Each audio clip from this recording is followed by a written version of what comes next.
Let us look at molecules and chemical formulas.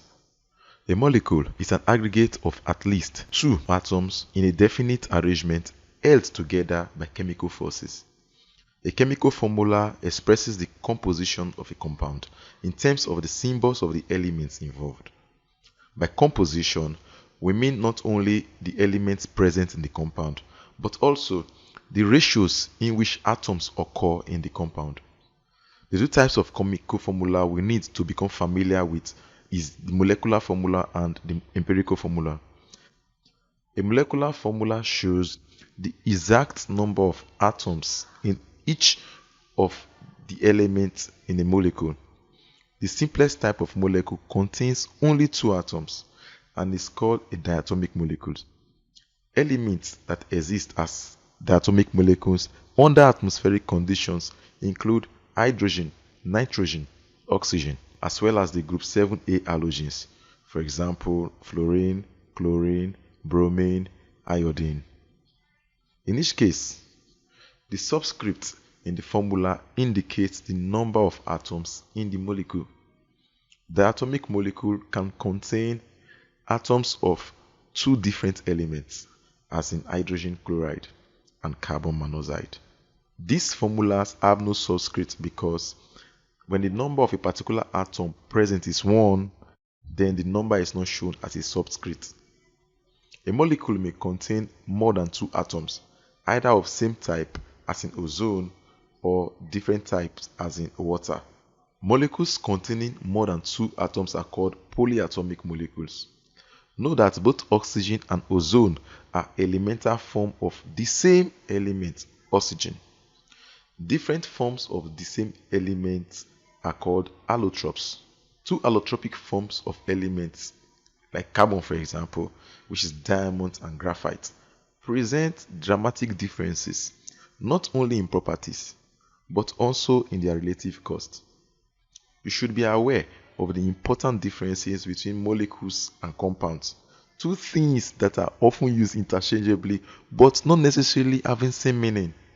A compound is a substance composed of atoms of two or more elements, whereas a molecule is a unit of a substance composed of two or more atoms of the same element.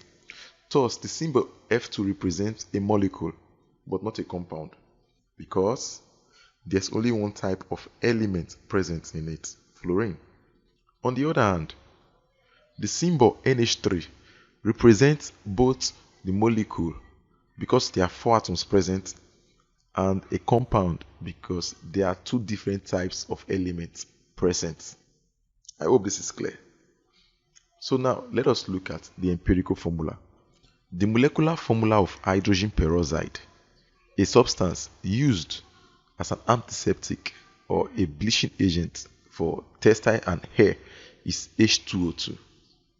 This formula indicates that each hydrogen peroxide molecule consists of two hydrogen atoms and two oxygen atoms. The ratio of hydrogen to oxygen atoms in this molecule is 2:2 or 1:1. The empirical formula of hydrogen peroxide is written as HO. Thus, the empirical formula tells us which elements are present and the simplest whole number ratio the atoms are to each other, but not necessarily the actual number of atoms present in the molecule. As another example, consider this compound hydrazine, which is N2H4. It's used as a rocket fuel. The empirical formula of hydrazine is NH2. Although the ratio of nitrogen to hydrogen is 1:2 in both the molecular and the empirical formula. Only the molecular formula tells us the actual number of nitrogen atoms, which is 2, and hydrogen atoms, which is 4, present in the hydrazine molecule. Empirical formulas are therefore the simplest chemical formulas. They are always written so that the subscript in the molecular formula is converted to the smallest whole number. Molecular formulas are the true formulas of the molecule. For many molecules, the molecular formula and the empirical formula are one and the same. Some examples are water, ammonia, carbon dioxide, and methane. To calculate the empirical formula, we need to know the mass of each of the elements in a given mass of compound. Once we have the masses of the elements, we convert them to moles and then find the simplest whole number ratio of the moles, which gives us the subscript of the formula. The following examples illustrate how this is done. A sample of a brown colored gas, that is a major air pollutant, is found to contain 2.34 grams of nitrogen and 5.34 grams of oxygen. What is the simplest formula of the compound? So the moment you hear simplest formula, just know they are talking about empirical formula. Let us see a quick solution to this. So in this problem, we are given the mass of each element. So we can go on to calculate the number of moles of each in the sample. We know that 1 mole of nitrogen will weigh 14 grams of nitrogen, while 1 mole of oxygen will weigh 16 grams of oxygen. Number of moles equals given mass over molar mass. The given mass for nitrogen from the question is 2.34 grams. So it will be 2.34 over 14, which gives us 0.167 moles of nitrogen. Then for oxygen, we were given 5.34. So number of moles will be equal to 5.34 over 16 grams, which will give us 0.334 moles of oxygen. We might write our formula N 0.167 O 0.334. If we divide each substitute with the smallest one, we will obtain N, which is now 0.167 over 0.167, and for O, which is 0.334 over 0.167. This gives us a ratio of NO2, because N is now 1 and O is now 2. So NO2 becomes the empirical formula of this brown colored gas. Let us look at another example. What is the empirical formula of a compound composed of 43.7% of phosphorus and 53.6% of oxygen by weight? So the simplest way to proceed in this case is to imagine having a 100-gram sample of this compound. From the analysis, the sample will contain 43.7 grams of P and 56.3 grams of O.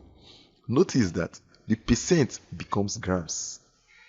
Now that we know the masses of phosphorus and oxygen in the sample, we convert the masses to moles and proceed as before. So we know that number of moles equals reacting mass over the molar mass. So what do we do in this case? For 3.7 grams of P over 31 grams of P, because molar mass of P is 31, this will give us 1.41 moles of phosphorus.